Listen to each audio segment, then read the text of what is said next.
Hey guys, welcome to the Enigma of the Devil's Triangle.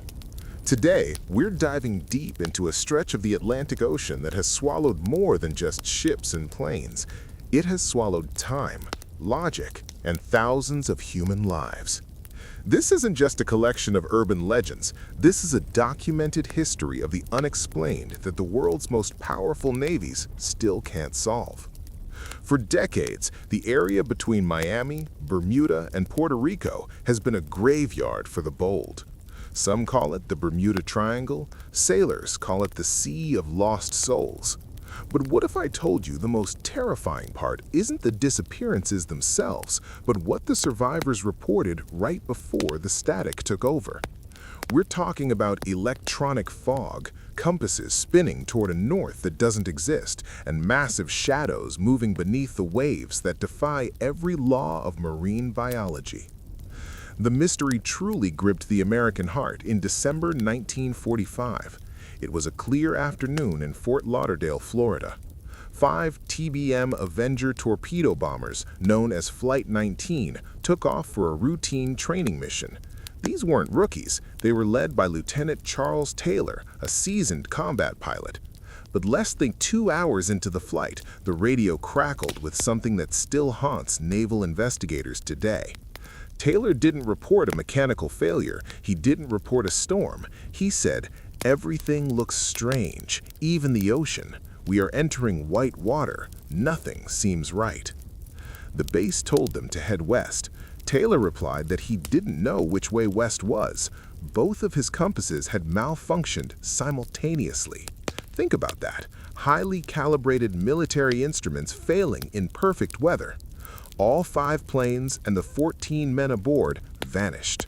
But the horror didn't stop there. A PBM Mariner rescue plane with 13 crew members was sent out immediately to find them. Within 20 minutes, it too disappeared from radar. No debris, no oil slicks, no bodies. In a single afternoon, 27 men and 6 aircraft were erased from existence. To understand why this patch of ocean is so lethal, we have to look at the history that textbooks often skip. The first person to document the triangle's madness was Christopher Columbus himself. In 1492, as the Santa Maria crossed these coordinates, Columbus wrote in his log about a great flame of fire crashing into the sea.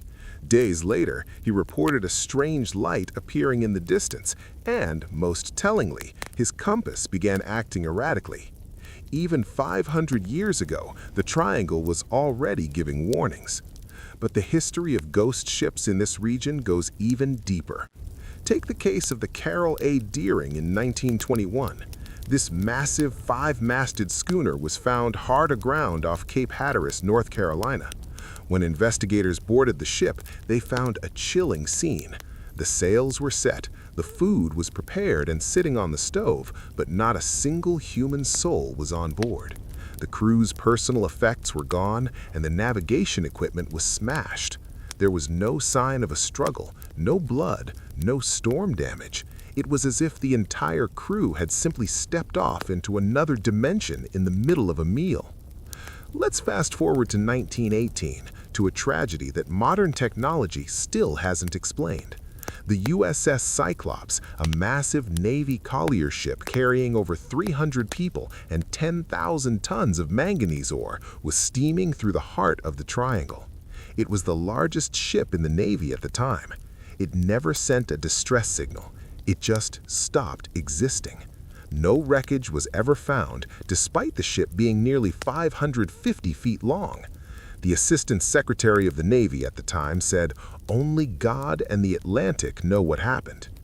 The U.S. Coast Guard officially maintains that there is no such thing as the Bermuda Triangle, attributing the losses to the Gulf Stream's unpredictable currents and human error. But military insiders and independent researchers point to something much more sinister: magnetic anomalies. There are only a few places on Earth where a compass points to true north instead of magnetic north. The Bermuda Triangle is one of them. This shift can throw a pilot off by hundreds of miles in minutes. But magnetism doesn't explain the white fog. Pilot Bruce Gernon is one of the few men to ever survive a direct encounter with the Triangle's core. In 1970, flying his Beechcraft Bonanza, he encountered what he described as a lenticular cloud that transformed into a tunnel. As he flew through it, he experienced a sensation of weightlessness. His instruments went dead. When he emerged on the other side, he found himself over Miami Beach. A trip that should have taken 75 minutes had happened in just 47. He had somehow skipped through 100 miles of space and time. Was it a wormhole, a rip in the fabric of our reality? Could it be methane hydrates? Some scientists argue that massive pockets of gas trapped under the seafloor occasionally explode, reducing the density of the water so much that a ship loses buoyancy and sinks instantly, like a rock in a vacuum. It would explain why no debris is ever found.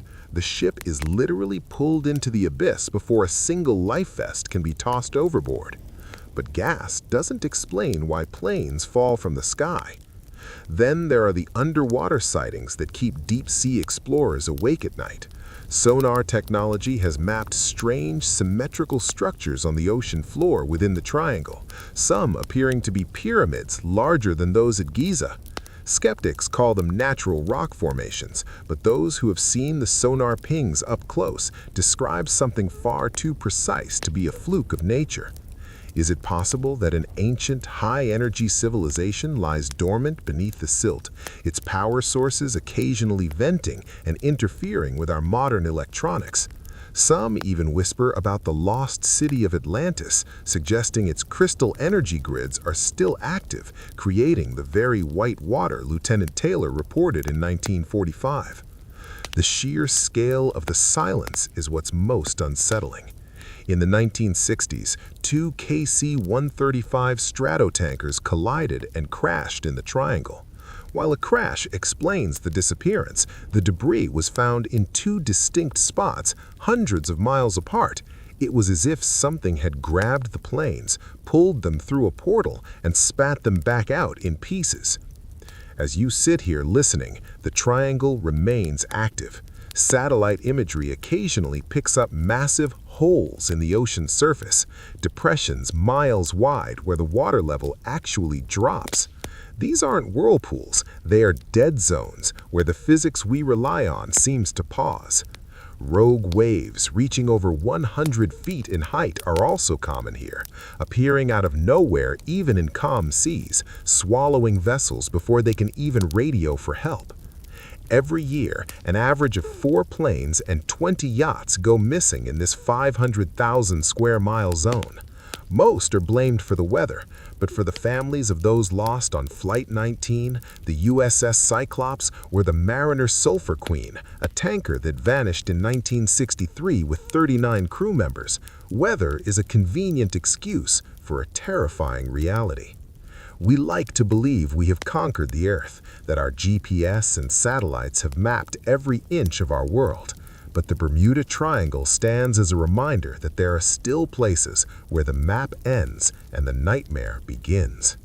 The ocean is vast, dark, and deep, and in this specific corner of the Atlantic, it seems the veil between our world and something else is dangerously thin.